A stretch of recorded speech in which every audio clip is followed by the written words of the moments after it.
My Lightspeed Classic road bike, zip cockpit, everything, zip seat posts, SRAM rival. We got the wound up fork with the king tings on it, and zip wheel. Took the logos off, but I might put them back on there because why not? You see the logos down, bong, bong, bong. I got the Cell SMP saddle.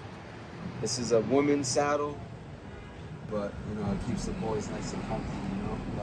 This is my girl, that's why it says lady on it. Everything pink. You know, pink is punk, don't forget. Titanium, my favorite kind of materials. It's good for everything. No rust, rides in the cold, and I don't have $10,000 for a carbon bike. I'm good on that. Don't need that. I want a titanium bike that's built for war, bomb proof. It's gonna go everywhere.